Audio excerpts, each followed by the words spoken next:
तो जय हिंद। स्वागत है आपका अपने यूट्यूब चैनल विद्यानगर में। दोस्तों, आई होप आपकी तैयारी अच्छी चल रही होगी और आप अपने तैयारी को और मजबूत कर लिए होंगे। और आपके इसी तैयारी को और भी मजबूत करने के लिए, आपको और कॉन्फिडेंस देने के लिए हम लोग जैसे जियोग्राफी का, हिस्ट्री का, इन्वायरमेंट का जैसे अलग अलग सेक्शन करके कुछ महत्वपूर्ण ऐसे प्रश्नों को लेके जो कि बीपीएससी बार बार रिपीट की हुई है, बार बार पूछी है और उसके पूछे जाने की पूर्ण संभावना है, ऐसे प्रश्नों का हमने श्रृंखला दिया है। अगर आप उसको नहीं देखें तो उसको प्लेलिस्ट में देख लीजिए। तो ऐसे ही हम लोग आज कुछ पॉलिटी के ऐसे महत्वपूर्ण प्रश्न जो कि बीपीएससी पूछी हुई है, अप्रॉक्स 100 क्वेश्चंस हैं इसमें, ठीक है। और ऐसे ऐसे क्वेश्चन हैं जिनसे आप लगभग पूरी पॉलिटी आप कवर कर लेंगे और यकीनन ये बड़े बेहतरीन प्रश्न हैं। आप देखेंगे अभी प्रश्नों का लेवल। तो चलिए देर नहीं करते हैं, स्टार्ट कर लेते हैं हम लोग। और आई होप आप जो करंट अफेयर का हमने वीडियो डाला है, 3-4 पुस्तकों का मैगजीन का निचोड़ है वो, तो उसको हमने डाल दिया है, 2 पार्ट करके डाला है। एक में बिहार विशेष है और एक में राष्ट्रीय तथा अंतर्राष्ट्रीय घटनाक्रम है। उनको आप देख लीजिएगा, उससे भी प्रश्न आपको मिलने वाले हैं। चलिए देर नहीं करते हैं, हम लोग स्टार्ट कर लेते हैं, बढ़ते हैं अपने पहले प्रश्न की तरफ। पहला बेहतरीन प्रश्न है। पहला प्रश्न ये कह रहा है कि ब्रिटिश शासन काल में संविधान के विकास में कौन सा कानून ऐतिहासिक नहीं था। ठीक है, सिंपल सा है, थोड़ा सा ध्यान से देखेंगे तो इसके ऑप्शनों को देखेंगे ध्यान से तो कर लेंगे। जिसने भी चुना है option number D, option number D उनका बिल्कुल करेक्ट आंसर है। Protection of civil rights act 1995। ठीक है, ये ऐसा है कि हुआ क्या था कि जो संविधान का विकास है उसको किसके द्वारा पास किया गया था, तो भारतीय संसद के द्वारा पारित हुआ था। ठीक है, भारतीय संसद के द्वारा, इसको आप ध्यान रखेंगे। बढ़ते अगले प्रश्न की तरफ। अगला अगला प्रश्न है, किस अधिनियम के बारे में जवाहरलाल नेहरू ने कहा था कि हमें एक ऐसी कार दी गई थी जिसमें सब ब्रेक थे किंतु इंजन नहीं था। ठीक है, ये किसके लिए कहा गया था, तो ये कहा गया था जो भारत शासन अधिनियम 1935 आया था, 1935। जी हाँ, जिसने भी चुना है ऑप्शन नंबर डी उनका बिल्कुल करेक्ट है। ऑप्शन नंबर डी बिल्कुल करेक्ट आंसर है इसका। ऑप्शन नंबर डी जिसने भी चुना है उनका बिल्कुल करेक्ट है, भारत शासन अधिनियम 1935। बढ़ते हैं अगले प्रश्न की तरफ। दोस्तों, क्वेश्चन ज़्यादा हैं तो जहाँ एक्सप्लेनेशन की जरूरत पड़ेगी उतना वहाँ पे मैं एक्सप्लेन करूँगा। अगर वीडियो ये लंबा होता है तो इसको मैं 2 पार्ट में कर दूंगा। ठीक है, तो आप उसके लिए परेशान नहीं होंगे। छोटा वीडियो बनाने का सिर्फ और सिर्फ उद्देश्य ये होता है कि आप उसको मल्टीपल टाइम देख पाएँ, रिपीट कर करके देख पाएँ, जिससे कि आपके प्रश्न गलत होने की संभावना खत्म हो जाए। ठीक है, चलिए नेक्स्ट प्रश्न हम लोग देख लेते हैं। भारत सरकार अधिनियम 1935 ने समाप्त की, क्या समाप्त की, तो इसका पहले ऑप्शन देख लेंगे। जिसने भी चुना है option number B, option number B जिसने भी चुना है उनका बिल्कुल करेक्ट है। प्रांतीय द्वैत शासन को समाप्त कर दिया था, प्रांतीय द्वैत शासन को समाप्त कर दिया था। ठीक है, प्रांतीय द्वैत शासन को समाप्त कर दिया था। ठीक, तो इसको आप देख लेंगे क्योंकि इस समय से केंद्र में द्वैत शासन हो गया था। चलिए बढ़ते हैं आगे, हम लोग देखते हैं भारतीय उच्चायुक्त के पद का सृजन किस अधिनियम से हुआ। ठीक है, तो आप इसको देख लेंगे, पहले इसके आंसर को देख लेंगे फिर इसके एक्सप्लेनेशन की तरफ हम लोग बढ़ते हैं। तो आपको पता है इसका करेक्ट आंसर जो होगा, इसका करेक्ट आंसर हो जाएगा ऑप्शन नंबर बी, जिससे भी चुना है उनका बिल्कुल करेक्ट है, भारत सरकार अधिनियम 1919, जिसको कि मॉन्टेग्यू चेम्सफोर्ड के नाम से भी जाना जाता है, मॉन्टेग्यू चेम्सफोर्ड अधिनियम के नाम से भी जाना जाता है। आपको पता है कि भारत सचिव के कार्यभार को कम करने के लिए भारतीय उच्चायुक्तों की नियुक्ति की गई थी। ठीक है, इसका कार्यभार भारत सरकार के लिए, सरकार के लिए जैसे कुछ सामान खरीदना, ठीक है, या अस्त्र शस्त्र खरीदना या फिर ठेका देना, व्यापारिक हितों की देखरेख के लिए।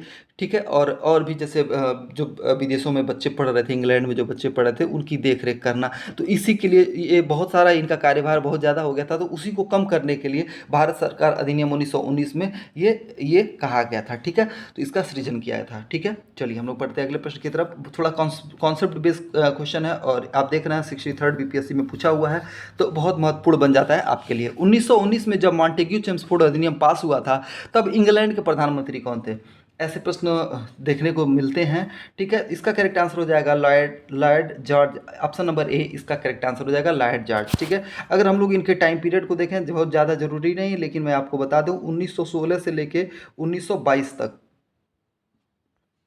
उस समय भारत में क्या चल रहा था, असहयोग आंदोलन। ठीक है, और उस समय उस टाइम चल रहा था 1922 में। आई होप आपकी ये सब याद आ रहा होगा। ठीक है, चलिए अगले प्रश्न को हम लोग देख लेते हैं। निम्नलिखित में से किस अधिनियम में भारत में पृथक निर्वाचन मंडल के आरंभ की, आपको पता है फूट करो राज करो, कौन, तो ये हो जाएगा मार्ले मिंटो, यानी कि 1909 का अधिनियम जो था, 1909 का जो अधिनियम था, भारत परिषद अधिनियम 1909, इसको मार्ले मिंटो के नाम से जानते हैं। किससे, मार्ले जो थे सचिव थे, मार्ले मिंटो, ठीक है, मार्ले मिंटो सुधार अधिनियम के नाम से जाना जाता है। ठीक है, इसमें पृथक निर्वाचन की व्यवस्था कर दी गई थी। ठीक है, चलिए बढ़ते हैं अगले प्रश्न की तरफ। अगला प्रश्न हम लोग देख लेते हैं। इसमें जो मुस्लिम संप्रदाय था, मुस्लिम संप्रदाय के लिए अलग पृथक निर्वाचन कर दिया गया था। आगे हम लोग देखेंगे तो महिलाओं के लिए भी और सिखों के लिए भी, तो उसको हम लोग आगे देखेंगे। चलिए बढ़ते हैं अगले प्रश्न की तरफ। अगला प्रश्न है, किस साल रेगुलेटिंग एक्ट पास हुआ था? तो आपको पता है 1773 में पास हुआ था। 1773 में पास हुआ था, इसको आप याद रखेंगे, वॉरेन हेस्टिंग के टाइम में। ठीक है, 1773 में। ठीक है, और इसके बाद फिर 1774 में हाई कोर्ट भी बनता है कलकत्ता का, ही तो आपको पता ही होगा। भारत के संविधान की विशेषता है, भारत के संविधान की क्या विशेषता है, इसको आप बताएंगे तो थोड़ा सा ध्यान से करिएगा। अच्छा प्रश्न है, बहुत बेहतरीन प्रश्न लगा है मुझे। ठीक है, और ये यूपी पीसीएस में और एक बार आईएएस प्री में पूछा हुआ ये प्रश्न है। ठीक है, तो इसका करेक्ट आंसर जो हो जाएगा, इसका करेक्ट आंसर हो जाएगा अंशतः कठोर और अंशतः लचीला, इसका करेक्ट आंसर हो जाएगा। ठीक है, कैसा है? तो अंशतः कठोर है और अंशतः लचीला है। ठीक है, चलिए हम लोग आगे देख लेते हैं। ना तो बहुत ज़्यादा कठोर है, ना तो बहुत ज़्यादा कठोर है और ना ही बहुत ज़्यादा लचीला है। ठीक है, दोनों दोनों थोड़ा थोड़ा। ठीक है, हम लोग देख लेते हैं कि कुछ अनुच्छेद दिए हुए हैं और उसके बाद में कुछ पद पद दिए हुए हैं, तो यही पूछ रहा है कि कौन किससे संबंधित है। ठीक है, अगर हम लोग राज्यपाल की बात करें तो राज्यपाल की बात करेंगे तो राज्यपाल का कहाँ से प्रारंभ होता है? तो 100 कहाँ से प्रारंभ होता है? तो 155 से। कहाँ से? 155 से। ठीक है, 155 से। ठीक है, अगर हम लोग देखेंगे मंत्रिपरिषद का, जो राज्य मंत्रिपरिषद की बात कर रहा है, तो मंत्रिपरिषद का कहाँ पे है? तो ये कहाँ पे है? तो 163 में, 163 में। ठीक है, और अगर हम लोग देख लेंगे मुख्यमंत्री के कर्तव्य को अगर हम लोग देख लेंगे तो ये हो जाएगा सीएम का कर्तव्य कितना है? 167, 167। और विधान परिषद की बात करेगा तो इसके हिसाब से अगर हम लोग देखेंगे तो 4-3-2-1, 4-3-2-1, यानी कि 4-3-1-2। ठीक है, यानी कि कौन सा हो जाएगा? यानी कि ऑप्शन नंबर डी इसका करेक्ट आंसर हो जाएगा। ऑप्शन नंबर डी इसका करेक्ट आंसर हो जाएगा। ठीक है, चलिए बढ़ते हैं अगले प्रश्न की तरफ। अगला प्रश्न हम लोग देख लेते हैं, राष्ट्रीय अनुसूचित जाति आयोग का उल्लेख किस अधिनियम में किया गया है? तो आपको पता है किस अधिनियम में किया गया है। इसके पहले प्रैक्टिस सेट वाले सेशन में मैंने इस क्वेश्चन को कराया है। इसका करेक्ट आंसर हो जाएगा 338। क्या हो जाएगा? 338। इसका करेक्ट आंसर हो जाएगा 338। अगर एग्जैक्ट देखेगा तो 338 ए, 338। मैं तीनों आप एक साथ नोट कर लीजिए, तीनों आप एक साथ नोट कर लीजिए। अगर एससी की बात करेगा तो एससी कब किस में है? 338 में है। 300। और अगर एससी एसटी की बात करेगा, एससी एसटी की बात करेगा तो वो किस में है? 338 ए में है, 338 ए में है। और अगर हम लोग बात करें, माफ़ करिएगा, 338 में अनुसूचित जाति का है, यानी कि एससी एसटी का है। 338 ए में एससी का है, 338 ए में किसका है? तो एससी का है। ठीक है, किसका है? तो एससी का है। ठीक, एससी एसटी हो गया। और ओबीसी की बात करेगा तो ओबीसी के लिए कब बनाया गया? तो 338 बी में। ठीक है, 338 बी, इसको आप याद रखेंगे। ठीक है, अगले अगले प्रश्न की तरफ हम लोग चलते हैं। अगला प्रश्न है, भारत के संविधान का कौन सा अनुच्छेद संसद को राज्य सूची के किसी विषय पर विधि निर्माण का शक्ति प्रदान करता है? बेहतरीन प्रश्न है, बेहतरीन प्रश्न है। इसको आप थोड़ा सा ध्यान से देख के करेंगे। इसका करेक्ट आंसर हो जाएगा 249 ए। इसका करेक्ट आंसर हो जाएगा ऑप्शन नंबर डी, इसका करेक्ट आंसर हो जाएगा। ये हो जाएगा 249 एक। ठीक है, 249। अगर थोड़ा सा और डीप करके पूछेगा तो 249 ए या क। ठीक है, इसके तहत राज्यसभा में उपस्थित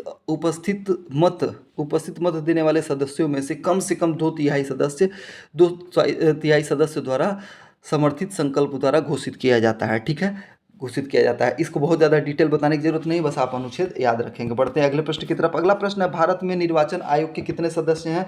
ठीक है, तो आप जानते हैं वर्तमान में कितने हैं? तो 3 सदस्य हैं, 3 सदस्य ही होता है। ठीक है, एक अध्यक्ष होता है और दो अन्य सदस्य होते हैं। ठीक है, और ये कब से हुआ था? तो पहले तो आप जानते हैं कि 1989 में पहले 2 सदस्यीय बना दिया गया था। प्रारंभ में तो 1 सदस्य था। ठीक है, उसके बाद फिर 1989 में 2 सदस्य कर दिया गया, फिर 99 में फिर से 1 कर दिया गया, 1990 में। ठीक है, 1989 में पहले 2 था, फिर 1990 में 1 कर दिया गया, फिर 1993 से 3 कर दिया गया। तो अभी भी 1993 से लगातार अभी तक ऐसे ही चल रहा है। ठीक है, चलिए, एक जो होता है वो मुख्य निर्वाचन आयुक्त होता है और बाकी लोग जो होते हैं वो 2 निर्वाचन आयुक्त होते हैं, एक मुख्य होता है और बाकी 2 लोग, ठीक है। चलिए हम लोग अगले प्रश्न को देख लेते हैं। निम्नलिखित में से भारत के संविधान का कौन सा प्रावधान राष्ट्रपति को संसद का सत्र बुलाने तथा सत्र का अवसान करने के लिए प्राधिकृत है? बेहतरीन प्रश्न है, इसको आप देखेंगे। इसका करेक्ट आंसर जो हो जाएगा, इसका करेक्ट आंसर पहले हम लोग देख लेते हैं। इसका करेक्ट आंसर हो जाएगा 85 इसका करेक्ट आंसर हो जाएगा। ऑप्शन नंबर है जिसने भी चुना है उसका बिल्कुल करेक्ट है। 85 को में इसका जिक्र किया गया है, ठीक है। राष्ट्रपति बुला सकता है, ठीक है। अच्छा, अगर हम लोग बात करें सत्रावसान के लिए, तो सत्रावसान के लिए 85(2) के तहत संसद के सत्रावसान तथा लोकसभा का विघटन करेगा, ठीक है। 85(2) के अंतर्गत। और संयुक्त अधिवेशन कब बुलाया जाता है? तो 108 से संयुक्त अधिवेशन बुलाया जा सकता है, ठीक है। अनुच्छेद 108 से, ठीक है। चलिए याद रख देंगे। बाकी हम लोग आगे बढ़ते हैं। संविधान में उल्लिखित मौलिक अधिकारों को निलंबन कर सकता है। कौन निलंबन कर सकता है? इसका करेक्ट आंसर बताएंगे। मौलिक अधिकारों की बात कर रहा है, तो इसका करेक्ट आंसर हो जाएगा। इसका करेक्ट आंसर जिसने भी चुना है ऑप्शन नंबर सी, राष्ट्रपति, उसका बिल्कुल करेक्ट है। राष्ट्रपति जिसने भी चुना है ऑप्शन नंबर सी, उनका बिल्कुल करेक्ट है, ठीक है। ऑप्शन नंबर सी बिल्कुल इसका करेक्ट है, राष्ट्रपति, ठीक है। संविधान के किसके तहत? तो संविधान का जो अनुच्छेद 359 है, अनुच्छेद 359 के तहत, ठीक है। आपातकाल के दौरान देखिए होता क्या है कि इसमें एक और मैं आपको बता दूं, इसको थोड़ा सा आप नोट डाउन भी कर लीजिएगा।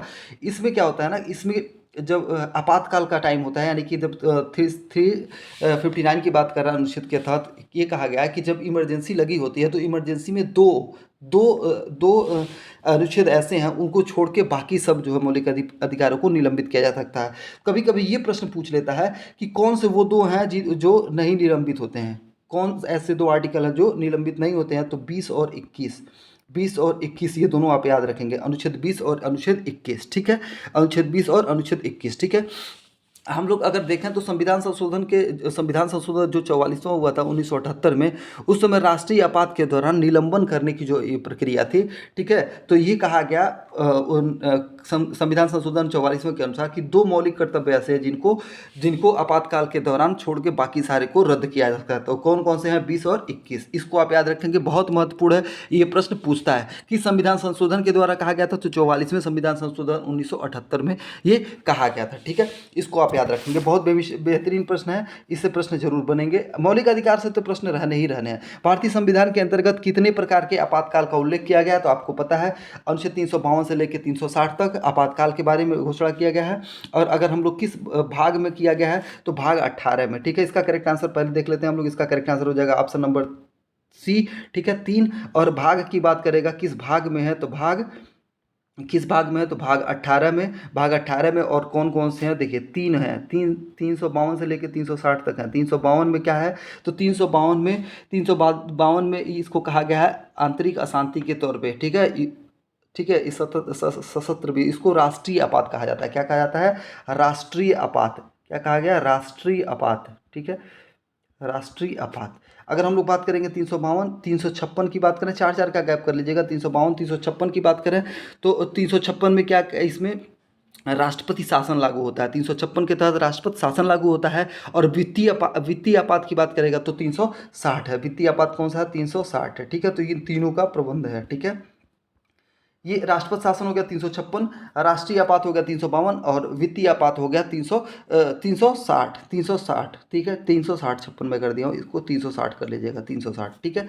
52 56 और 60, 4 का गैप है। याद हो गया आपको, याद होगा। अच्छा, ये अगर हम लोग इससे एक और प्रश्न पूछता है कि आंतरिक अशांति जो होता है, ठीक है, पहले क्या था? पहले आंतरिक अशांति था, उसको संविधान संशोधन करके फिर उसके जगह पे युद्ध या बाह्य आक्रमण या सशस्त्र विद्रोह कर दिया गया था। ये शब्द पूछता है किससे? तो ये संविधान संशोधन 44 में से, ठीक है। इसको आप याद रखेंगे। बढ़ते अगले प्रश्न की तरफ। अगला प्रश्न है, भारतीय संविधान को अपनाया गया था, किसके द्वारा अपनाया गया था? ध्यान से करिएगा इस प्रश्न को, बहुत अच्छा लगा मुझे ये प्रश्न, किसके द्वारा? तो ये इसका करेक्ट आंसर हो जाएगा ऑप्शन नंबर ए, संविधान सभा के द्वारा इसको अपनाया गया। किसके द्वारा अपनाया गया? तो संविधान सभा के द्वारा इसको अपनाया गया था, ठीक है। संविधान सभा के द्वारा इसको अपनाया गया था, ठीक।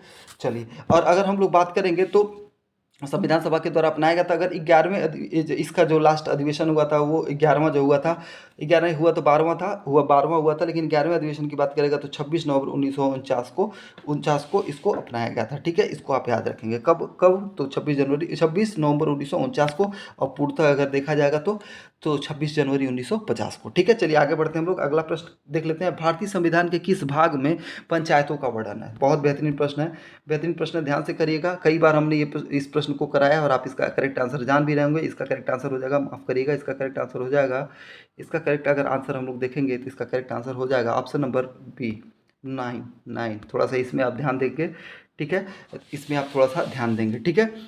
और रोमन शैली में इसको 9 कहा जाता है, इसको 11 कहा जाता है। मैं बाई मिस्टेक, देखिए ऐसे एग्जाम में सिली मिस्टेक होते हैं, तो आप ऐसे मिस्टेक से बिल्कुल बचेंगे, ठीक है। भाग 9 की बात कर रहा है, भाग 9 में, ठीक, अगर हम लोग देखें तो भाग 9 कहाँ से कहाँ तक है, तो भाग 9 की बात करेंगे तो 243 से लेके 243 क से लेके 243 अड़ तक है। कहाँ तक है? 200 अड़ तक है, ठीक। अगर हम लोग बात करेंगे तो कब इसको ऐड किया गया था, तो 24 अप्रैल को इसको लागू किया गया था।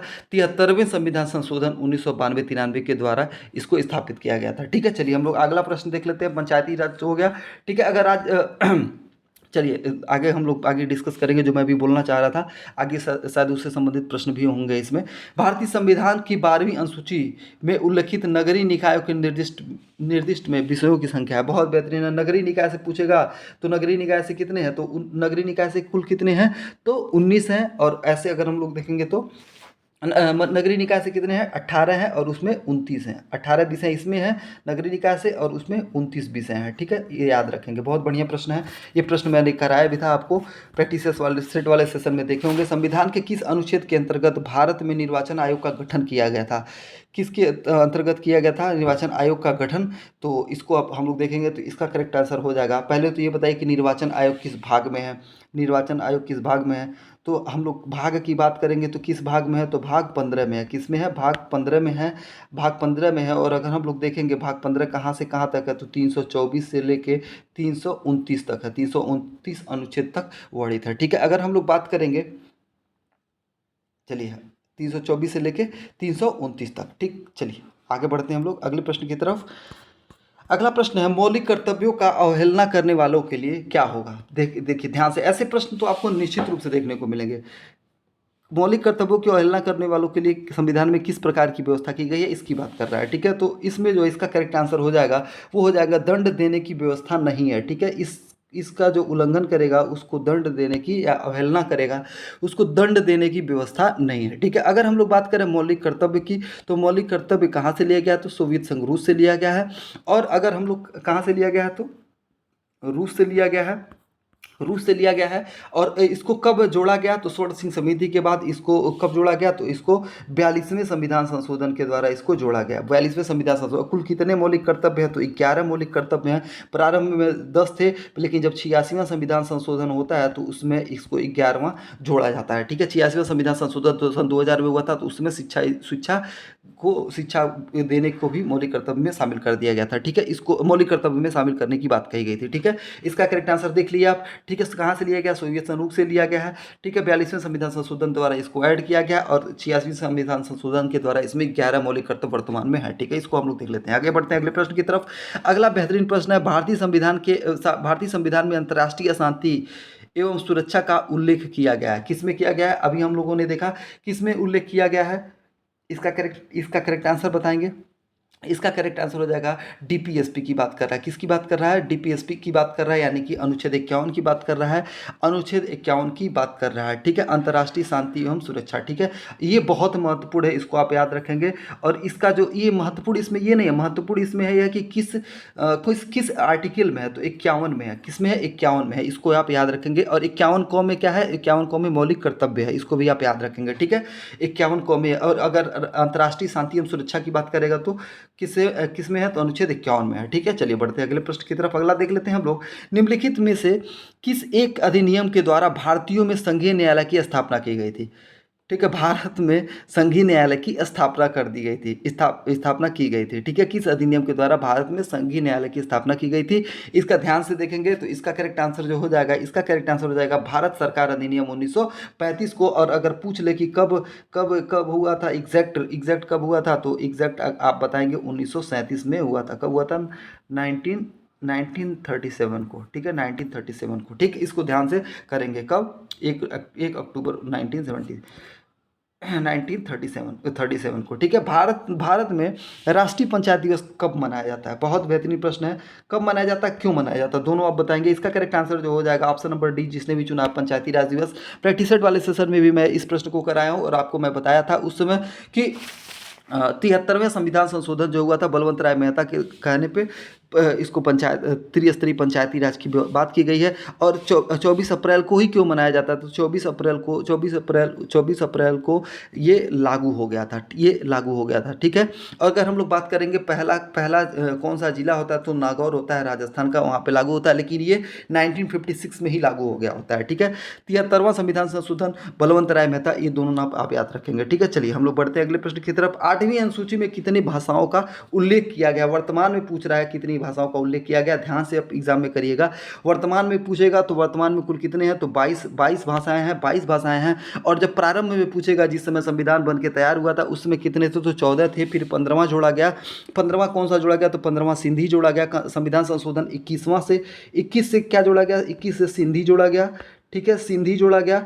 और अगर हम लोग बात करेंगे 71 से, 71 में क्या, 71 में नमक जोड़ा गया। नमक से याद रखिएगा नेपाली, मणिपुरी और कोंकणी, नमक याद रखेंगे तो याद रहेगा 21वें संविधान संशोधन से। और अगर हम लोग बात करें 92वां संविधान संशोधन, देखिए भूलना नहीं चाहिए, 21 और 71 अगर आप देख लेंगे तो 1 1 2 7 2 9, ठीक है। ऐसे अगर देखेंगे तब भी याद रहेगा। और इसमें 4 जोड़े गए, कितने जोड़े गए, पहले में 1 जोड़ा गया, दूसरे में 3 जोड़ा गया और तीसरे में 4 जोड़ा जाता है। कौन कौन सा जोड़ा जाता है, तो मेरे साथ एक बार बोलिए, मैथिली, बोडो, डोंगरी और सांथाली। मैथिली, बोडो, डोंगरी और सांथाली, ठीक है। इसको आप याद रखेंगे, ये चारों जोड़ा गया था, ठीक है। मैथिली, बोडो, डोंगरी और सांथाली, ठीक है, सांथाली, इसको आप याद रखेंगे, ठीक। चलिए बढ़ते हैं अगले प्रश्न की तरफ। अगला प्रश्न कह रहा है भारतीय संविधान के किस संविधान संशोधन द्वारा आंतरिक अशांति पद के स्थान पर सशस्त्र विद्रोह का प्रयोग हुआ? अभी हमने ऊपर डिस्कस किया इसका करेक्ट आंसर बताएंगे। इसका करेक्ट आंसर जो हो जाएगा वो क्या हो जाएगा, इसका करेक्ट आंसर हो जाएगा 44वां संविधान संशोधन 1978 के द्वारा। 44वां संविधान संशोधन कब होता है, तो 1978 को होता है, इसको आप याद रखेंगे। इसी के द्वारा भी मैंने इसको डिस्कस भी किया है ऊपर, ठीक है। बढ़ते अगले प्रश्न की तरफ। अगला प्रश्न है संविधान की प्रस्तावना का विधिक स्वरूप क्या है? संविधान की प्रस्तावना का विधिक स्वरूप क्या है, ये ध्यान से करेंगे इसका। तो इसका करेक्ट आंसर जिसने भी चुना है ऑप्शन नंबर बी जिसने भी चुना है उनका बिल्कुल करेक्ट है। यह लागू नहीं किया जा सकता है, यह लागू नहीं किया जा सकता है, ठीक है।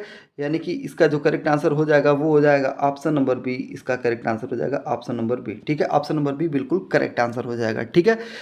और अगर अगर इससे संबंधित वाद पूछेगा तो केशवानंद भारती बनाम केरल राज्य, ठीक है, ये आप याद रखें, केशवानंद भारती बनाम केरल राज्य, ठीक है। चलिए अगले प्रश्न की तरफ बढ़ते हैं। अगला प्रश्न है भारतीय संविधान में संशोधन के लिए विधेयक लाया जा सकता है, ठीक है। कहाँ से लाया जा सकता है, ध्यान से प्रश्न करिएगा, बहुत बेहतरीन प्रश्न है।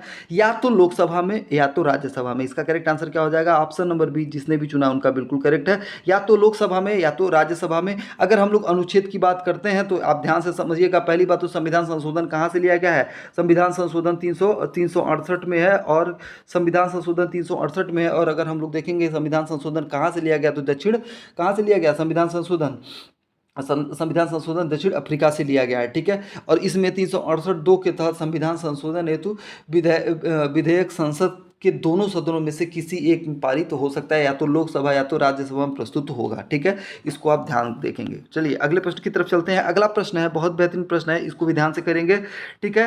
ये भी प्रश्न मैं आपको प्रैक्टिस सेट वाले सेशन में करा चुका हूँ। विधि के समक्ष समानता की बात कर रहा है, विधि के समक्ष समानता की बात करेगा तो ये हो जाएगा थर्ड, पहला हो जाएगा, यानी कि 14वां हो जाएगा। उपाधियों का अंत 18 जानते हैं आप, उपाधियों का अंत 18 यानी कि चौथा हो जाएगा। यानी कि तीसरे और चौथे से कौन सा शुरू है, तीसरे और चौथे से केवल एक ऑप्शन शुरू है, यानी कि ऑप्शन नंबर बी इसका करेक्ट आंसर हो जाएगा। ऑप्शन नंबर बी इसका करेक्ट आंसर हो जाएगा, ठीक है। बाकी आप जानते ही हैं ग्राम पंचायतों का गठन याद रखेंगे, बहुत महत्वपूर्ण। ग्राम पंचायतों का गठन किससे है, तो अनुच्छेद 40 से है, ठीक है। कृषि और पशुपालक की बात करेगा तो ये भी मैं कराया हूँ, 48 क में इसकी बात कही गई है, इसको आप याद रखेंगे, ठीक है। डीपीएसपी में कृषि और पशुपालन से संबंधित बात की गई है। 48 में अगर हम लोग देखेंगे तो केवल पर्यावरण से संबंधित बात की गई है। ये बात आपको मैं बता भी चुका हूँ और आपको याद भी होगा। राष्ट्रपति द्वारा अध्यादेश जिस अवधि तक मान्य होंगे वह है, ठीक है। जैसे जो अध्यादेश वो जारी करता है, तो जो सत्र चलता है उस सत्र को कितने दिन तक चलने का। अच्छा, पहले तो आप हमको ये बताएं कि अध्यादेश किस अनुच्छेद के तहत जारी करता है, तो किस अनुच्छेद के तहत, 123 के तहत वो जारी करता है। 123 के तहत वो जारी करेगा, और जब वो जारी करेगा तो जो सत्र चलता है राष्ट्रपति अध्यादेश को संसद सत्र शुरू होने के बाद 6 सप्ताह के अंदर अनुमोदित हो जाना चाहिए। अनुमोदित हो जाना चाहिए यानी कि कब तक के लिए वैलिड रहेगा, तो 6 सप्ताह के लिए वैलिड होगा। इसका करेक्ट आंसर हो जाएगा ऑप्शन नंबर ए। जिसने भी चुना है उनका बिल्कुल करेक्ट आंसर है, ठीक है। आगे बढ़ते हैं हम लोग, अगला प्रश्न देख लेते हैं। अगला प्रश्न कह रहा है भारत में नागरिकता संबंधी विधान बनाने का प्राधिकार प्राप्त है, किसको प्राप्त है? तो सिंपल सी बात है, नागरिकता से संबंधित विधिक विधान बनाने का प्राधिकार किसको है? तो इसका करेक्ट आंसर हो जाएगा ऑप्शन नंबर ए। जिसने भी चुना है संसद को, किसको है?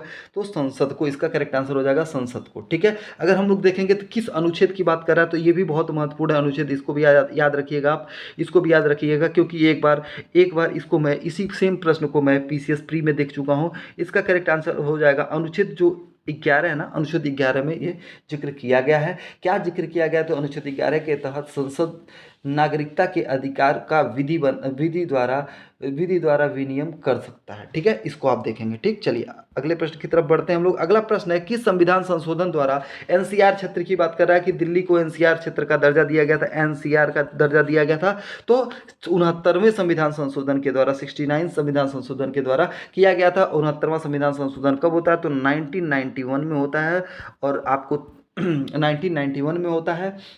इसी के तहत दिल्ली को विशेष दर्जा दिया जाता है, यानी एनसीआर क्षेत्र का दर्जा दिया जाता है, ठीक है। राष्ट्रीय राजधानी क्षेत्र, ठीक है। निम्नलिखित में से कौन सा एक संवैधानिक निकाय है? ध्यान से करिएगा, कौन सा एक संवैधानिक निकाय है? संवैधानिक निकाय है, तो इसका करेक्ट आंसर आप लोग बताएंगे। इसका करेक्ट आंसर हो जाएगा option number A. Option number A इसका करेक्ट आंसर हो जाएगा, मैंने आपको बताया था।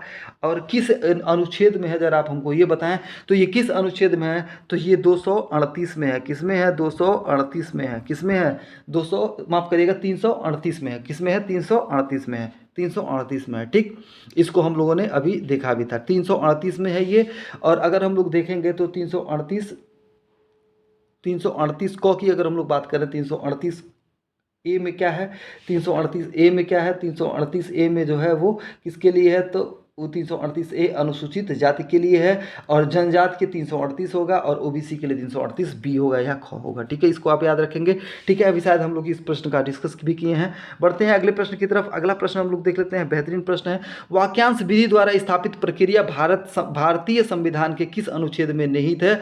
बेहतरीन प्रश्न है, बेहतरीन प्रश्न है। इसका करेक्ट आंसर करेंगे। इसका करेक्ट आंसर हो जाएगा option number B. Option number B इसका बिल्कुल करेक्ट आंसर हो जाएगा। ऑप्शन नंबर बी इसका बिल्कुल करेक्ट आंसर हो जाएगा। अनुच्छेद 14 इसका करेक्ट आंसर हो जाएगा, ठीक है। विधि द्वारा स्थापित प्रक्रिया की बात कर रहा है तो अनुच्छेद 14 हो जाएगा। और लोक नियोजन में अवसर की समानता किस में होगा? अनुच्छेद 16 में होगा, ये तो आपको याद होगा ही होगा। अनटचेबिलिटी की बात करेगा वो आप जानते हैं। 21 बहुत महत्वपूर्ण है, 21 बहुत महत्वपूर्ण है, ठीक है। 21 से ज़्यादा 21 को महत्वपूर्ण है, ठीक है। 6 से 14 वर्ष के लिए शिक्षा की बात की गई है। बढ़ते हैं आगे हम लोग, अगले प्रश्न की तरफ देख लेते हैं हम लोग। निम्नलिखित समितियों में कौन सी समिति पंचायती राज व्यवस्था से संबंधित नहीं है? पंचायती राज व्यवस्था से संबंधित नहीं है, तो इसका हम लोग देख लेते हैं। इसका करेक्ट आंसर हो जाएगा, मैंने आपको प्रैक्टिस सेट वाले सेशन में बताया था, सबको एक साथ एक सीरियल क्रम में भी कर दिया गया था, ठीक है। इसका करेक्ट आंसर हो जाएगा संथानम समिति। क्या हो जाएगा? संथानम समिति हो जाएगा। अगर हम लोग देखें बलवंत राय मेहता 1957, ये तो याद होगा, याद है कि नहीं है? बलवंत राय मेहता कब है? 1957 हो गया, 1957 हो गया। अशोक मेहता की बात करेगा तो इनके ठीक जो है 20 साल बाद आते हैं, 1977 हो जाएगा, 1977। और सिंधवी की बात करेगा तो ये 85 में भी एक आया था, वो आपको याद होगा ही होगा, ठीक है। चलिए इतना तीनों आप याद रखेंगे, ठीक है। सीक्वेंस से कभी कभी सजाने को आ जाता है, इसलिए मैं आपको ये बता दे रहा हूँ, ठीक है। इसका करेक्ट आंसर जो हो जाएगा वो संथानम समिति हो जाएगा। क्या हो जाएगा? संथानम समिति। अगले प्रश्न की तरफ हम लोग बढ़ते हैं। अगला प्रश्न देख लेते हैं। भारतीय संविधान में समानता का अधिकार 5 अनुच्छेदों द्वारा प्रदत्त किया गया है। वे अनुच्छेद कौन से? एकदम सेम वही प्रश्न है जो आपको प्रैक्टिस सेट में मिल रहा था, ठीक है। तो आप देख पा रहे होंगे कि बीपीएससी भी ऐसे प्रश्नों को पूछी हुई है जो कि मैं आपको प्रैक्टिस सेट वाले सेशन में कराया था, ठीक है। तो इसका करेक्ट आंसर हो जाएगा 14 से लेकर 18 तक, 14 से लेकर 18 तक। अगर हम लोग बात करेंगे मौलिक अधिकार भाग 3 में डिस्कस किया गया, और भाग 3 में डिस्कस किया गया 12 से लेकर 35 तक, लेकिन जो समानता का अधिकार प्रारंभ होता है वो 14 से 18 तक प्रारंभ होता है। इसको आप याद रखेंगे। ऑप्शन नंबर सी जिसने भी चुना था उनका बिल्कुल करेक्ट है, ठीक है। चलिए, भारतीय संविधान का भाग 20 किससे संबंधित है? बहुत बेहतरीन प्रश्न है, किससे संबंधित है? इसका करेक्ट आंसर बताएंगे। ये हो जाएगा संविधान संशोधन से संबंधित है। किसमें बात किया गया है? तो इसका बात किया गया है 368 में। और कहाँ से लिया गया है? तो दक्षिण अफ्रीका से लिया गया है। यानी कि इसमें जिसने भी चुना है ऑप्शन नंबर सी उसका बिल्कुल करेक्ट आंसर है। ऑप्शन नंबर सी बिल्कुल करेक्ट है। कहाँ से लिया गया? साउथ अफ्रीका से लिया गया है। और अगर हम लोग देखेंगे तो अनुच्छेद 368 होता है, ठीक है। अनुच्छेद 368 होता है, ठीक। अगले प्रश्न की तरफ हम लोग बढ़ते हैं। अगला प्रश्न है, एक संघीय शासन में केंद्र और राज्य के मध्य शक्तियों का विभाजन किसके द्वारा किया जाता है? तो इसका करेक्ट आंसर जो हो जाएगा वो हो जाएगा option number A. Option number A इसका बिल्कुल करेक्ट आंसर हो जाएगा, संविधान के द्वारा। किसके द्वारा? संविधान के द्वारा इसका करेक्ट आंसर हो जाएगा। बढ़ते हैं अगले प्रश्न की तरफ। अगला प्रश्न कह रहा है, निम्नलिखित में से कौन सा निदेशक तत्व 42वें संविधान संशोधन अधिनियम 1976 के द्वारा जोड़ा गया था? तो इसका करेक्ट आंसर चुनेंगे। पहले आप लोग ध्यान से देख लेंगे इसका करेक्ट आंसर जो हो जाएगा। पहला कह रहा है, पहले हम लोग इसके ऑप्शन को ही पढ़ लेते हैं। समान न्याय और निःशुल्क विधिक सहायता, ठीक है, ये तो सही लग रहा है। वन और वन्य जीव की रक्षा, ये भी सही है, ठीक है। 42वें संविधान संशोधन द्वारा जोड़ने की बात कर रहा है, ठीक है। कार्यपालिका से न्यायपालिका का पृथक्करण, ये तो नहीं दिख रहा है, ये तो नहीं होगा, ठीक है। कार्यपालिका से न्यायपालिका का पृथक्करण। कृषि और पशुपालन संगठन, ये भी नहीं होगा, ठीक है। इसका करेक्ट आंसर हो जाएगा ऑप्शन नंबर सी, ए और बी। किसमें? ए और बी। इसका करेक्ट आंसर हो जाएगा ऑप्शन नंबर सी, इसका करेक्ट आंसर हो जाएगा, ठीक है। इसका करेक्ट आंसर हो जाएगा ऑप्शन नंबर सी। अगले प्रश्न की तरफ हम लोग बढ़ते हैं। अगला प्रश्न हम लोग देख लेते हैं। अच्छा, अगर हम लोग बात करें बाकी अगर हम लोग बात करें तो समान न्याय और निःशुल्क विधिक सहायता की बात करेगा तो 39 को है। समान न्याय और निःशुल्क 43 को है, ठीक है। और वो समान सिविल संहिता की बात करेगा तो वो कब हो जाएगा? अनुच्छेद 44 हो जाएगा। इसको आप याद रखेंगे, अनुच्छेद 44 हो जाएगा। और अगर 48 की हम लोग बात करें तो 48 में पर्यावरण संरक्षण तथा संवर्धन की बात करेगा। और पशुपालन वाला अभी जो इसके पहले हम लोगों ने देखा वो 48 को हो जाएगा, ठीक है। चलिए हम लोग आगे बढ़ते हैं, अगले प्रश्न को देख लेते हैं। अगला प्रश्न कह रहा है, किस संविधान संशोधन अधिनियम द्वारा वयस्क मताधिकार की आयु सीमा को घटाकर 21 से घटाकर कितना कर दिया गया था? तो ये इसका करेक्ट आंसर हो जाएगा 61वें। और 69वें संविधान संशोधन में क्या है? तो 69वें संविधान संशोधन में दिल्ली को एनसीआर क्षेत्र का दर्जा दिया गया है, ये तो आप जानते होंगे। और 61वां संविधान संशोधन भी आप याद रखेंगे किसके लिए था? तो इसमें उम्र को घटा के 21 से 18 कर दिया गया था, ठीक है। इतना बात क्लियर हुआ तो हम लोग बढ़ते हैं आगे। अगले प्रश्न को देख लेते हैं। अगला प्रश्न है, निम्नलिखित में से कौन भारत का प्रथम विधि अधिकारी होता है? कौन भारत का विधि अधिकारी की बात कर रहा है? तो अगर हम लोग यहाँ के लिए देखेंगे, राज्य के लिए देखेंगे तो महाधिवक्ता होता है, ठीक है। और अगर हम लोग ऐसे देखें तो कौन होता है? तो भारत के महान न्यायवादी की हो गया। इसका करेक्ट आंसर हो जाएगा option number D. Option number D इसका करेक्ट आंसर हो जाएगा। किस अनुच्छेद के तहत है? तो अनुच्छेद आर्टिकल किसमें है? तो आर्टिकल 76 आप याद रखेंगे, आर्टिकल 76। कैग की बात करेगा, CAG कैग की बात करेगा तो ये 148, ये भी आप याद रखेंगे, बहुत महत्वपूर्ण है, ठीक है। अगले प्रश्न की तरफ हम लोग बढ़ते हैं। अगला प्रश्न देख लेते हैं, संविधान के किस अनुच्छेद के अंतर्गत धन विधेयक को परिभाषित किया गया? धन विधेयक को परिभाषित किया गया तो इसका बहुत सिंपल सा है, क्या हो जाएगा? ऑप्शन नंबर बी इसका करेक्ट आंसर हो जाएगा। अगर हम लोग बात करें 112 की, अगर हम लोग बात करें, ये तो हो गया धन विधेयक की बात कर रहा है, ठीक है। धन विधेयक, अगर संयुक्त अधिवेशन की बात करेंगे, संयुक्त अधिवेशन किसमें है? संयुक्त अधिवेशन 108 में और 112 में बजट की बात की गई है, इसको आप जानते ही होंगे, ठीक है। बढ़ते अगले प्रश्न की तरफ। अगला प्रश्न हम लोग देख लेते हैं। अगला प्रश्न कह रहा है, निम्नलिखित में से कौन सही सुमेलित नहीं है? सुमेलन करना है तो हम लोग देख लेते हैं। पहले हम लोग देख लेते हैं क्या है। तो अनुच्छेद 53 जो है, संघ की कार्यपालिका शक्ति, बिल्कुल सही है। अनुच्छेद 54 राष्ट्रपति द्वारा शपथ या प्रतिज्ञान, देखिए राष्ट्रपति द्वारा शपथ या प्रतिष्ठान, ये किस में है? तो ये अनुच्छेद 60 में है। 54 की बात करेगा तो 54 में क्या है? इनके निर्वाचन की बात की गई है, 55 में इनके निर्वाचन की रीति कही गई है, ये दोनों सही, ठीक है। यही इसका करेक्ट आंसर हो जाएगा। ऑप्शन नंबर बी इसका करेक्ट आंसर हो जाएगा। ऑप्शन नंबर बी इसका करेक्ट आंसर हो जाएगा। बाकी इसके बाद हम लोग एक्सप्लेनेशन को देख लेते हैं। ये अगर कहेगा तो ये किस में है? ये किस में है? तो ये अनुच्छेद 60 में है। और अगर 54 की बात करेगा तो 54 में क्या है? निर्वाचन की बात की गई है। और निर्वाचन की रीत की बात करेगा तो निर्वाचन की रीति अनुच्छेद 55 हो गया। अनुच्छेद 56 में राष्ट्रपति की पदावधि होगा, कितने साल के लिए राष्ट्रपति होंगे। ठीक है, चलिए हम लोग अब अगले प्रश्न की तरफ बढ़ लेते हैं। अगला प्रश्न देख लेते हैं। अगला प्रश्न कर रहा है, एक न्याय राज्य बनने में संवैधानिक संशोधन के लिए कैसा बहुमत चाहिए। बहुत बेहतरीन प्रश्न है। तो एक देखिए, न्याय किसकी बात कर रहा है, एक नए राज्य को बनाने की बात कर रहा है। तो राज्य बनाने के लिए किसकी कैसी जरूरत है, तो साधारण बहुमत की जरूरत पड़ती है। किसकी, साधारण बहुमत की बात करता है। ठीक है, अगर राज्य बनाने की बात कर रहा है तो किस अनुच्छेद के तहत आता है, तो अनुच्छेद 42 माफ करिएगा, अनुच्छेद 4 के अंतर्गत आएगा। किस में आएगा, अनुच्छेद 4 में आएगा, अनुच्छेद 4 के अंतर्गत आएगा। ठीक है, और विधि विधि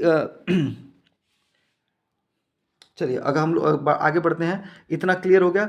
भारतीय संविधान के किस अनुच्छेद में अस्पृश्यता के अंत किया गया है। कई बार ये प्रश्न आ गया है, अब तो ये बिल्कुल रट गया होगा। इसका करेक्ट आंसर हो जाएगा ऑप्शन नंबर डी, इसका करेक्ट आंसर हो जाएगा 17। ठीक है, और विधि के समक्ष समानता हो गया, लोक नियोजन में अवसर की समानता, ये तो सब आप जानते ही हैं। बढ़ते हैं अगले प्रश्न की तरफ। भारत एक गणतंत्र है, इसका क्या अर्थ है।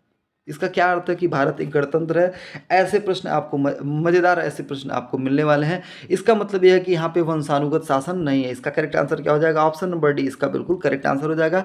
यहाँ पे वंशानुगत शासन नहीं है। ठीक है, अगले प्रश्न की तरफ हम लोग बढ़ते हैं। अगला प्रश्न देख लेते हैं। संविधान की मूल संरचना की अवधारणा किस वाद में प्रतिपादित की गई है। इसका करेक्ट आंसर करेंगे तो आपको पता है, मूल संरचना की बात कर रहा है, उद्देशिका की बात कर रहा है, तो आपको एक ही याद रखना है, केशवानंद भारती बनाम केरल राज्य। ठीक है, केशवन, ऑप्शन नंबर सी इसका करेक्ट आंसर हो जाएगा।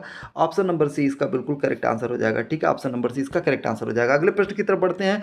किस वाद के फैसले में सर्वोच्च न्यायालय ने सर्वप्रथम घोषित किया कि उद्देशिका संविधान का भाग नहीं है।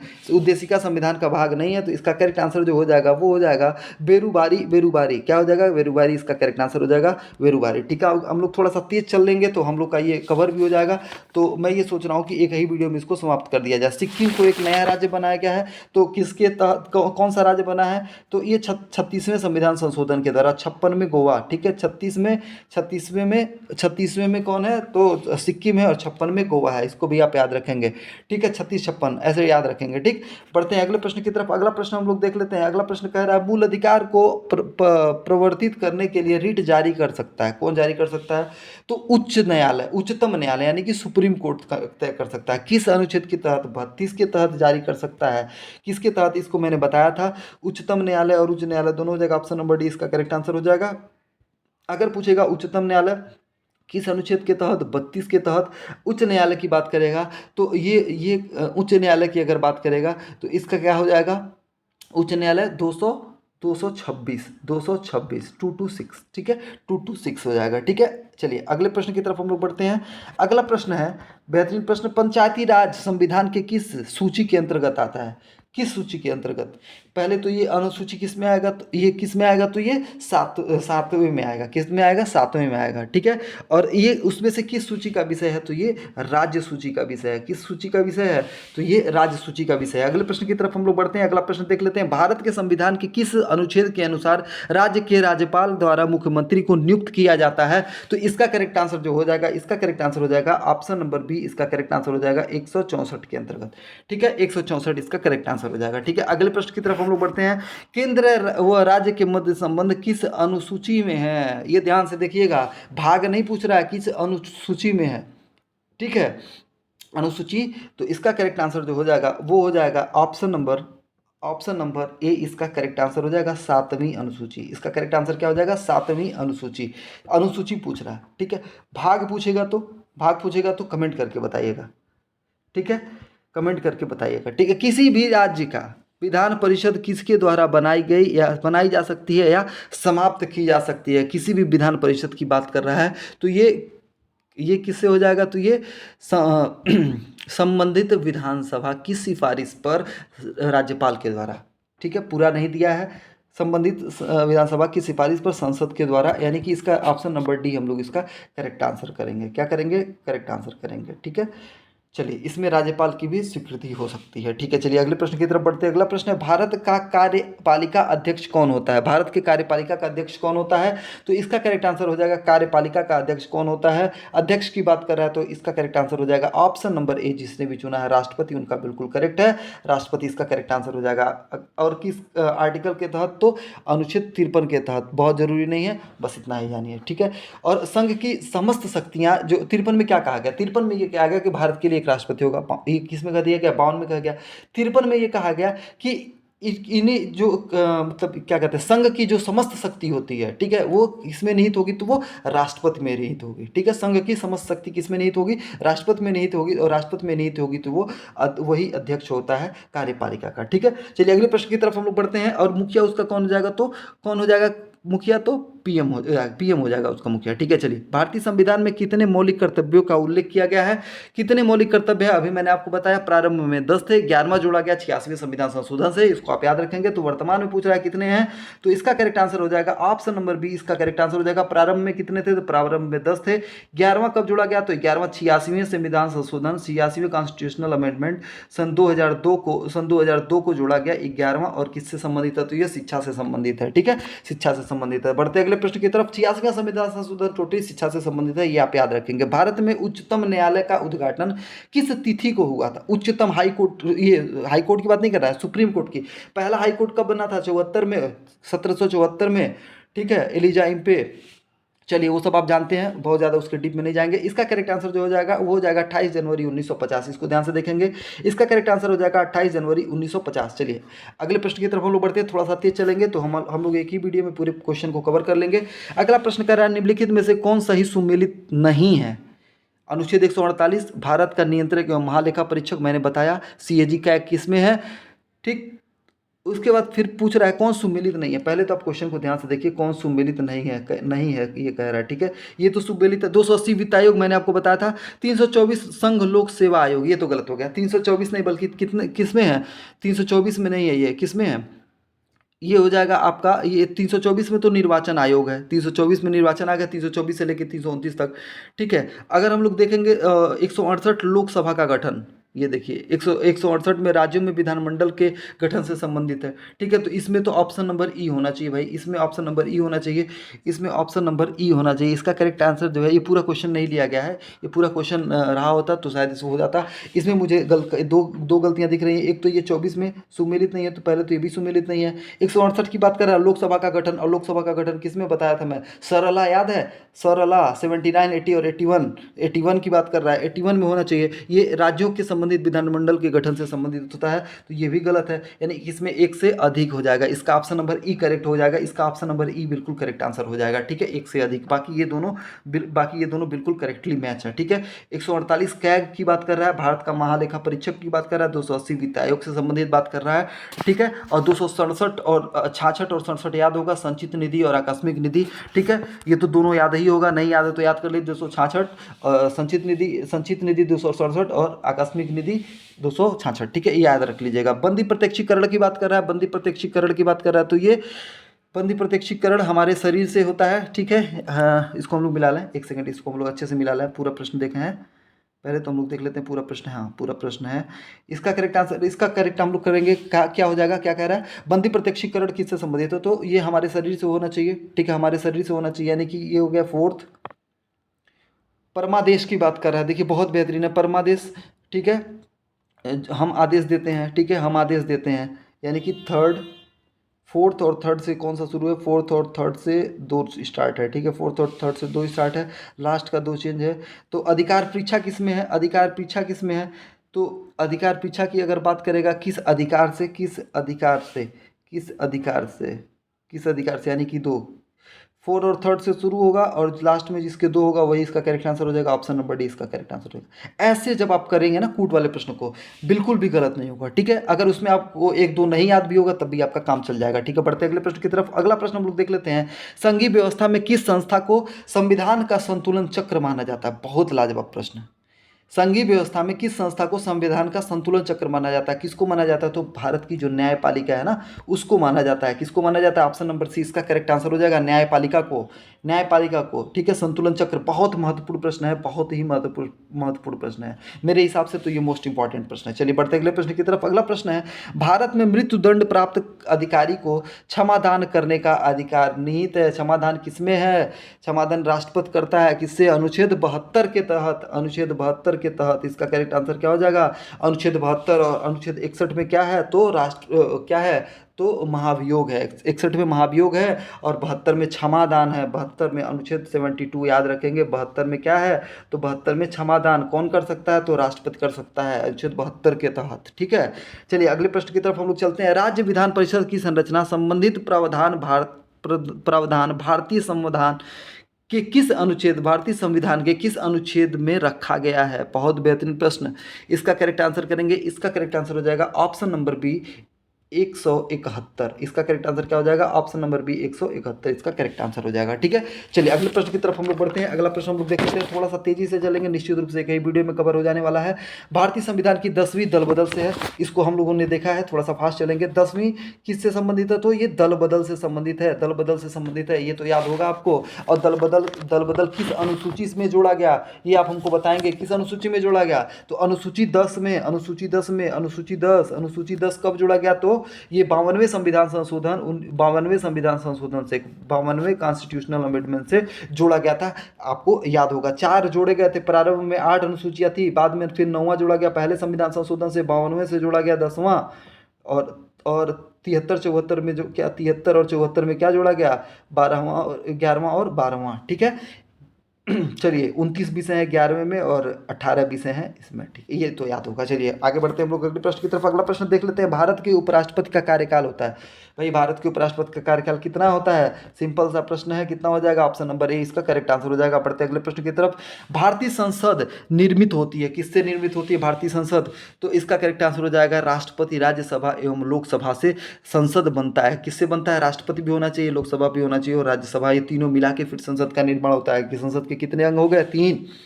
इसका करेक्ट आंसर क्या हो जाएगा? ऑप्शन नंबर ए इसका बिल्कुल करेक्ट आंसर हो जाएगा। ऑप्शन नंबर ए, राष्ट्रपति, राज्यसभा और लोकसभा के द्वारा, ठीक है। चलिए अगले प्रश्न की तरफ बढ़ते हैं। अगला प्रश्न है, निम्नलिखित में से किस अधिकार को डॉक्टर अंबेडकर ने हृदय की आत्मा कहा है? किसको कहा?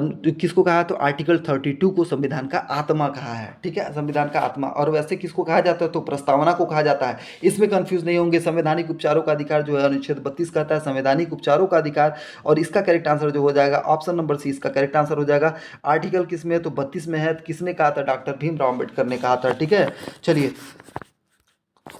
भारतीय संविधान का अनुच्छेद 44, अभी मैंने इसका जिक्र किया। अनुच्छेद 44 दोनों समान है ना? दोनों समान है ना? तो समान नागरिक संहिता, ये याद रख लेंगे। मैं ऐसे ही याद रखा हूँ, आप भी ऐसे ही याद रखेंगे।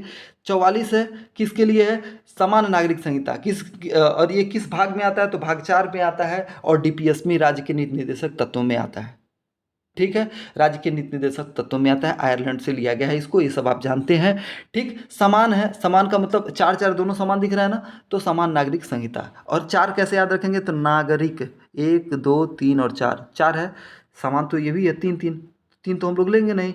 हम लोग को नागरिकता की समान संहिता की बात करें तो 1 2 3 और 4 वर्ड है, यानी कि 4 जो होगा उसी में समान होगा, और ये अनुच्छेद 44 हो जाएगा। बेहतरीन है। चलिए अगले प्रश्न की तरफ बढ़ते हैं। अगला प्रश्न हम लोग देख लेते हैं। भारत में पंचायती राज व्यवस्था को लागू करने वाला राज्य था राजस्थान नागौर से। अभी मैंने इस प्रश्न को बताया, इसका करेक्ट आंसर क्या हो जाएगा? Option number A, Rajasthan Nagaur से। 1 अक्टूबर 1957 को बलवंत राय मेहता त्रिस्तरीय पंचायती समिति, ये आपको याद होगा, माफ करिएगा 2 अक्टूबर 1959 को, 2 अक्टूबर 1959 को, 1959 को, और बलवंत राय मेहता याद रखेंगे 1957 में उनका आ गया था त्रिस्तरीय पंचायत, ठीक है। 21(1) जो कि शिक्षा के अधिकार से संबंधित हैं को भारतीय संविधान कब जोड़ा गया? अभी मैंने आपको बताया कब जोड़ा गया, तो ये जोड़ा गया 86वें संविधान संशोधन सन 2000 से। इसका करेक्ट आंसर हो जाएगा ऑप्शन नंबर बी, इसका करेक्ट आंसर हो जाएगा 86वें संविधान संशोधन अधिनियम द्वारा। कब? सन 2002 में, ठीक है, सन 2002 में शिक्षा से संबंधित आएगा, 86वां हो जाएगा, ठीक है। चलिए अब हम लोग पढ़ते हैं अगले प्रश्न की तरफ। अगला प्रश्न हम लोग देख लेते हैं। संविधान के प्रथम अनुच्छेद के अनुसार भारत है। भारत क्या है? तो भारत इसका हो जाएगा राज्यों का यूनियन है। बहुत लाजवाब प्रश्न है। राज्यों का समूह नहीं है, राज्यों का यूनियन है, राज्यों का यूनियन है, ये बहुत बहुत महत्वपूर्ण प्रश्न है। ये मैं एक बार एक एग्ज़ाम में गलत किया था, इसलिए मैं आपको बता रहा हूँ, आप ये गलती नहीं करेंगे, ठीक है। इसके तहत भारत अर्थात इंडिया राज्यों का एक संघ है। यूनियन शब्द का मतलब क्या, यूनियन का मतलब क्या होता है, संघ होता है, समूह नहीं होता है, याद रखेंगे। समूह नहीं होगा, समूह नहीं होगा, संघ होगा, ये याद रखेंगे। यूनियन क्या कहता है अनुच्छेद 1, भारत भारत अर्थात इंडिया राज्यों का संघ है, यूनियन है, फेडरेशन भी नहीं है, कन्फेडरेशन लिखा हुआ ये भी नहीं है, ठीक है। ऑप्शन नंबर डी इसका करेक्ट आंसर हो जाएगा।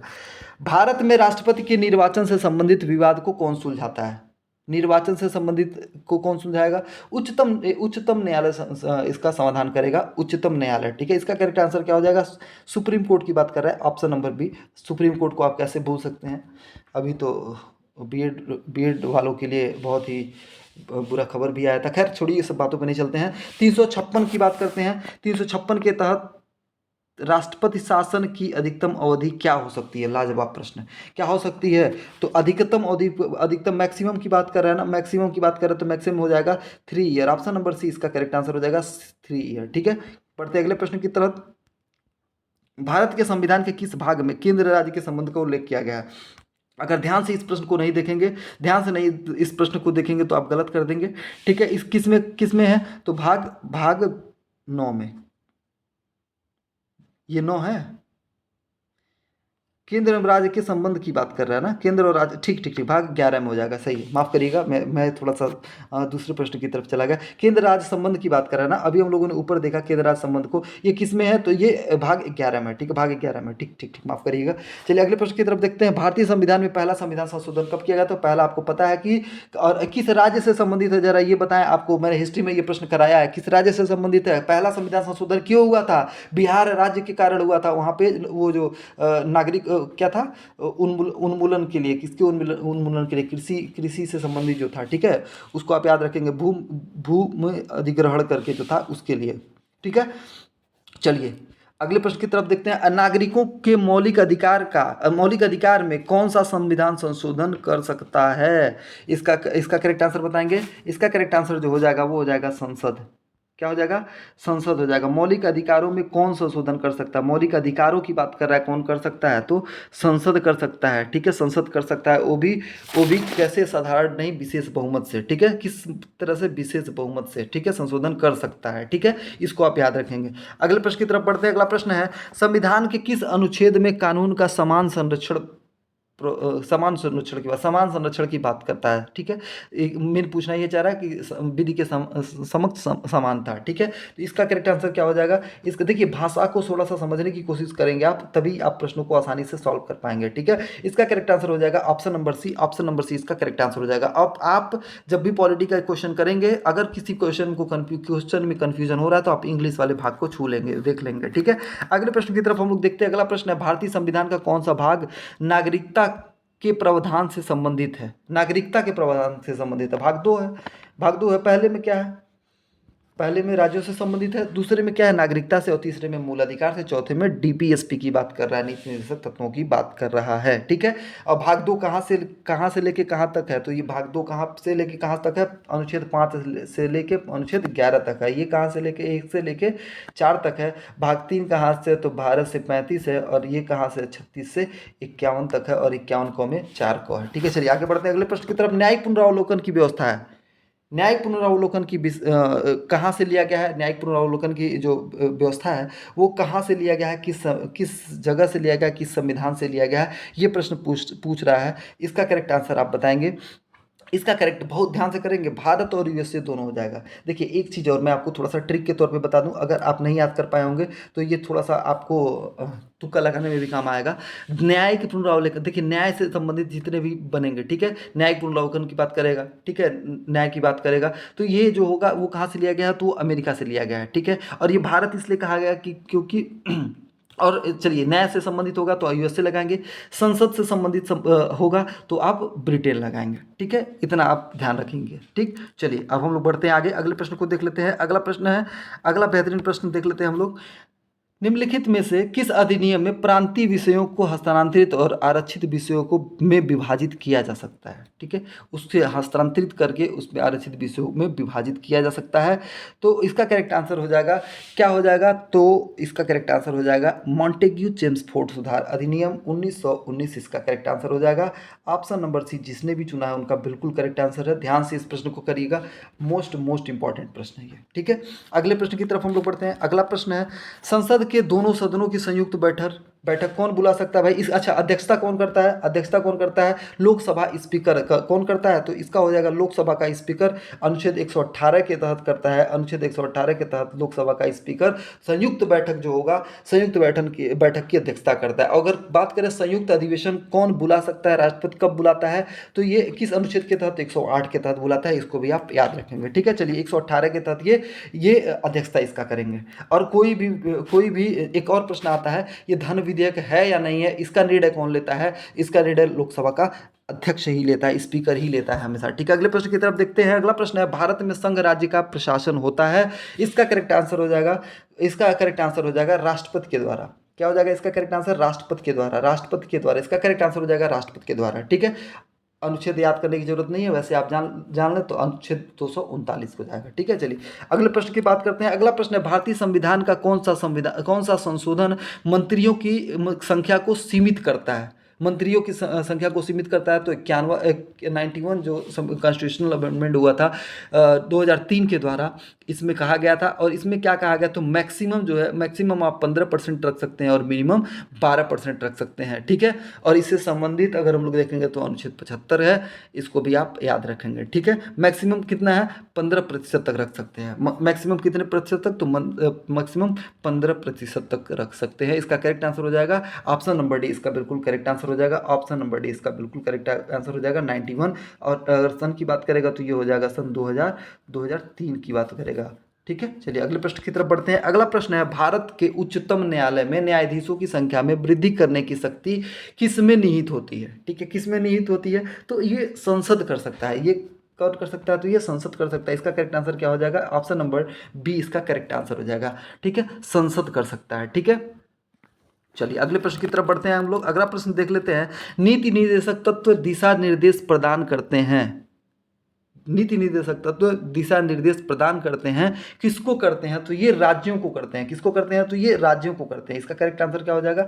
ऑप्शन नंबर सी, राज्यों को करते हैं। क्या हो जाएगा? राज्यों को करते हैं। ठीक है, डीपीएसपी किस में है? तो किस भाग में है? राज्य के नीति निर्देशक तत्व किस में? भाग 4 में है। 36 से लेकर 51 तक है, कई बार बता चुके, याद हो गया होगा।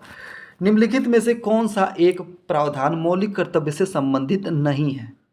माफ करिएगा, है। कौन सा संबंधित है? इसका करेक्ट आंसर हो जाएगा भाग 4A।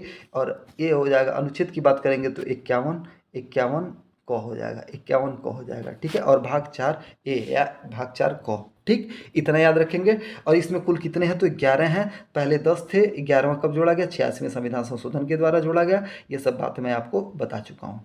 ठीक है, आगे अगले प्रश्न की तरफ बढ़ते हैं। अगला प्रश्न देख लेते हैं, निम्नलिखित में से कौन भारत को धर्मनिरपेक्ष राज्य वर्णित करता है? कौन है जो धर्मनिरपेक्ष राज्य वर्णित करता है? इसका करेक्ट आंसर हो जाएगा ऑप्शन नंबर डी, इसका करेक्ट आंसर हो जाएगा। माफ करिएगा, हाँ, ऑप्शन नंबर डी इसका करेक्ट आंसर हो जाएगा। ठीक है, माफ करिएगा, इसका करेक्ट धर्मनिरपेक्ष की बात कर रहा है ना, इसका करेक्ट आंसर हो जाएगा option number B. Option number, संविधान की प्रस्तावना।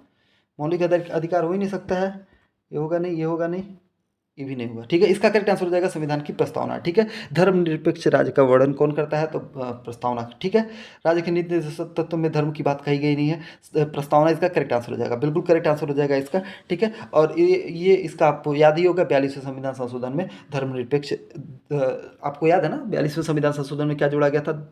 धर्मनिरपेक्ष लोकतांत्रिक गणराज्य। ठीक है, ठीक है, चलिए प्रस्तावना में है ना, हम भारत के लोग भारत को एक संपूर्ण प्रभुत्व संपन्न समाजवादी मंत्र निरपेक्ष लोकतांत्रिक गणराज्य बनाने के लिए।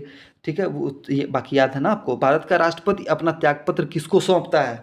भारत का राष्ट्रपति अपना त्यागपत्र किसको सौंपता है? बहुत बढ़िया प्रश्न है। तो ये किसको सौंपता है? ध्यान से देख के बताएंगे इसका करेक्ट आंसर किसको सौंपता है। तो इसका करेक्ट आंसर हो जाएगा ऑप्शन नंबर ऑप्शन नंबर 20 का करेक्ट आंसर हो जाएगा भारत के उपराष्ट्रपति को। किसको? भारत के उपराष्ट्रपति को। भारत के उपराष्ट्रपति को ये सौंपता है, ठीक है, भारत के उपराष्ट्रपति को सौंपता है। और अगर अनुच्छेद की बात करेगा तो अनुच्छेद 56 आपको याद होगा, इसके पहले भी हम लोग इस क्वेश्चन को डिस्कस कर चुके हैं। अनुच्छेद 56, अनुच्छेद 56 इसका करेक्ट हो जाएगा। किस अनुच्छेद में? 56 में, ठीक है। अपना यह त्याग पत्र किसको देंगे? तो उपराष्ट्रपति को देंगे, ठीक है। अगर उपराष्ट्रपति नहीं होते हैं तो सर्वोच्च न्यायालय के मुख्य न्यायाधीश को सौंपा जा सकता है, ठीक है। इस बस आज के सेशन में हम लोग इतने ही प्रश्नों को रखेंगे और आई होप आपको ये पूरा सेशन अच्छा लगा होगा। अगर आप पॉलिटी नहीं भी पढ़े हैं, रिवाइज नहीं कर पाए हैं, तो इन सारे प्रश्नों से आपके रिवीजन हो जाने वाले हैं, ठीक है। चलिए अब आप अपनी तैयारी को और मजबूत करते रहिए। करंट अफेयर अगर आप बिल्कुल भी नहीं पढ़े हैं, करंट अफेयर के लिए हमने मात्र 3 वीडियो दिया है और तीनों वीडियो को आप ध्यान से अगर देख लेते हैं तो उससे बाहर करंट आपको नहीं जाने वाला है। और उसमें निश्चित रूप से कहीं ना कहीं बहुत ही महत्वपूर्ण प्रश्नों को संकलित किया गया है, ठीक है। और बिहार स्पेशल भी उसमें उसी में ऐड है, बिहार स्पेशल वाले सेक्शन को भी देख लीजिए। बाकी बाकी सारे आप पूरा प्लेलिस्ट चेक कर लीजिए, सब के सब बहुत महत्वपूर्ण है और सबसे आपको प्रश्न मिलने ही मिलने हैं। अपने तैयारी को और मजबूत करते रहिए और अपने एग्जामिनेशन सेंटर तक समय से पहले पहुंच जाइएगा। Thank you so much. जय हिंद, नमस्कार।